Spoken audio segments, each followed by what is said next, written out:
여러분 안녕하십니까? 요한계시록 10분 강의 154번째 시간입니다. 오늘은 계시록 11장의 7번째 강해로 두 증인이 죽임을 당하다라는 주제로 계속해서 우리 말씀의 역사적 성취를 살펴보겠습니다.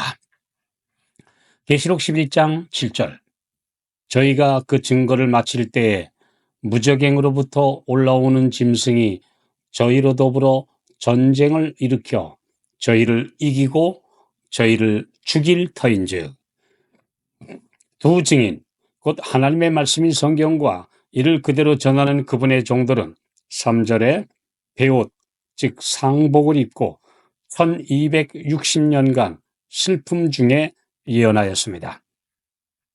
말씀의 권능이 그리도 크건만 그 시대에는 타협과 배도로 교회가 세속화되어 그 말씀을 거역하던 시기였으므로 그런 교회를 통해 하나님의 말씀이 제대로 전해지지 않았으며 성령의 능력이 역사하실 수 없었습니다. 이 기간은 이방인 즉 거짓 그리스도의 세력이 성전 바깥 마당인 이 세상을 짓밟던 시대였습니다. 그러나 이 악인들 역시 충성스러운 증인의 증언으로 인해 괴로움을 당했습니다. 종교 개혁자들이 계속해서 일어나 그들의 죄와 오류를 지적하고 바른 진리를 증거하므로 군중들이 깨어나 교회의 권위와 억압에 항거했습니다. 그리고 이 기간에 예언된 대로 7나팔이 연달아 울려 퍼지면서 하나님의 부분적인 심판이 그들에게 임했기 때문입니다. 7나팔에 대해 이미 연구한 대로 게르만족에 계속되는 로마 침략으로 인해 마침내 로마 제국이 붕괴했으며 그 후에는 이슬람 세력이 유럽을 침공함으로 수백 년간 동로마 곧 비잔틴 제국과 교황권은 극심한 괴로움을 당해야 했습니다. 악의 세력은 또 다른 악의 세력에 의해 혹독한 징계를 받는 것이 정의의 질서이기 때문입니다. 저희가 그 증거를 마칠 때 1260년간의 이 기간이 마치는 때인 1798년을 전후해서 또 다른 흑암의 세력이 무적행에서 올라와 이 두 증인 곧 하나님의 말씀과 전쟁을 일으켜 일시적으로 그들을 죽이는 사건이 발생합니다. 그러므로 1798년 교황권이 몰락한 시기에 즈음하여 세계사적인 큰 사건이 발생할 것에 대한 예언입니다. 무적행에서 짐승이 올라오는데 이 한자어 의미로 무적행은 바닥 없는 굴이라는 말은 히브리어로 트홈, 헬라어로 아부소스이며 이 단어가 제일 먼저 창세기 1장 2절에 등장하는데 이 트홈이 깊음이라는 말로 번역되어 있습니다. 또 이 단어는 대양, 심연으로도 번역되며 계시록 20장 1절에는 사탄, 곧 용을 가두어 두는 곳으로 묘사되어 있습니다. 그리고 누가복음 8장 30절 31절에는 예수께서 사람 속에 들어가 점령한 귀신들을 내어 쫓으시자 이 귀신들이 예수님께 제발 무적행에만 들어가라 명하시지 말아달라고 애걸하고 있는 것을 볼 수 있습니다. 이런 여러 신뢰들을 볼 때 무적행이란 하나님께서 악의 세력을 가두어 두시는 것을 상징하는 용어입니다. 계시록 9장 1절 2절에도 무적행에서 올라오는 연기와 함께 온 세상을 어두움과 전쟁으로 몰아넣는 이슬람 세력의 등장을 예언하고 있습니다. 하나님께서 끝없는 악마의 세력과 그 파괴시키는 영향을 억제하시지만 가끔 세상을 징벌하시기 위해 풀어주시는 때가 있다는 것을 이렇게 설명한 것입니다. 이 세력이 하나님의 말씀을 증거하는 두 증인과 전쟁을 일으켜 그들을 죽일 것이라는 예언을 읽을 때마다 의아하고 혼란스러운 생각을 할 수밖에 없습니다. 왜 악이 승리하고 하나님의 백성과 진리가 패배하는 것 같은 이런 일이 왜 일어나도록 하나님께서 허용하실까라는 의문을 품게 되며 안타깝고 답답하게 생각되기도 합니다. 그러나 성경에는 이런 예언들이 여러 번 기록되어 있습니다.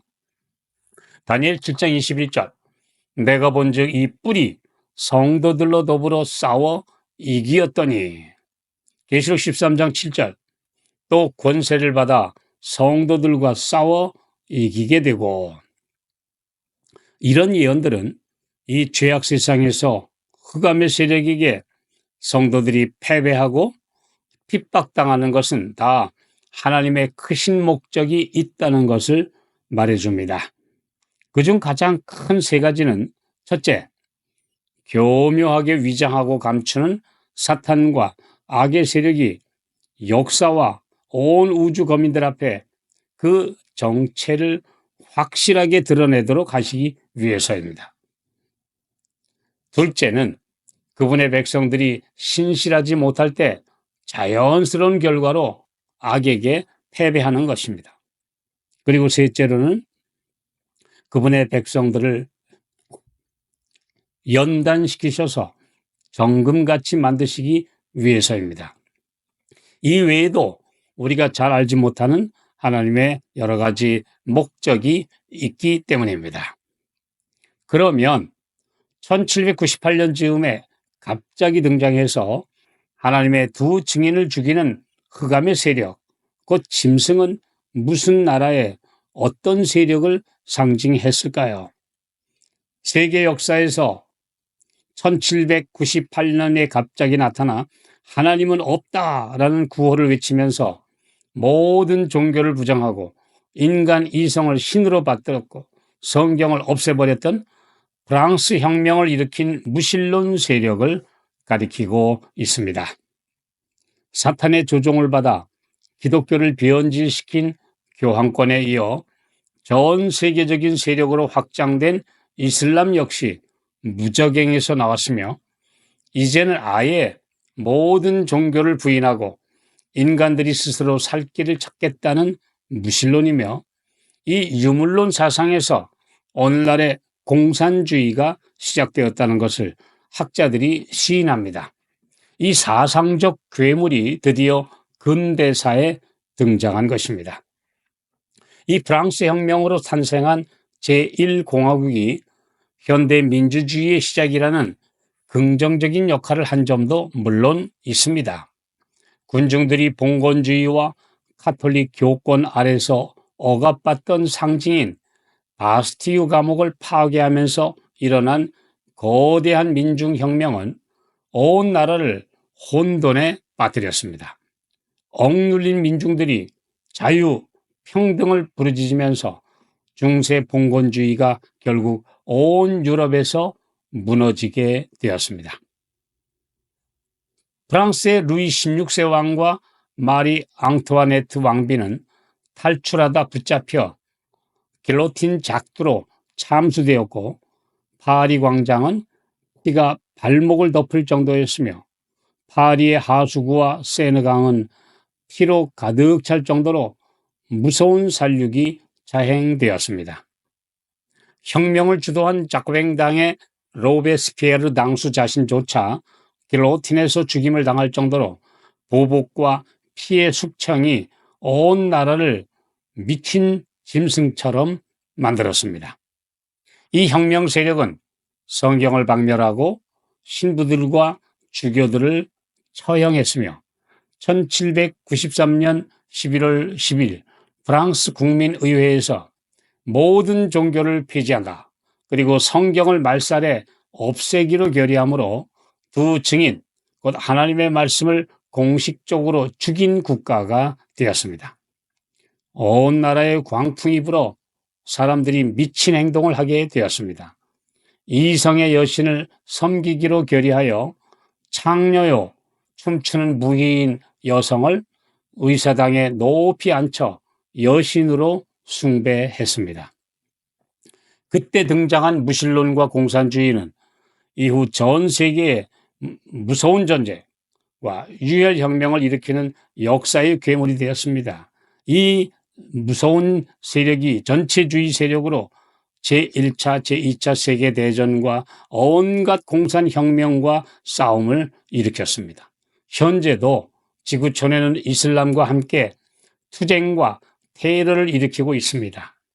바로 이들이 무적행에서 올라온 두 짐승이 맞지 않습니까?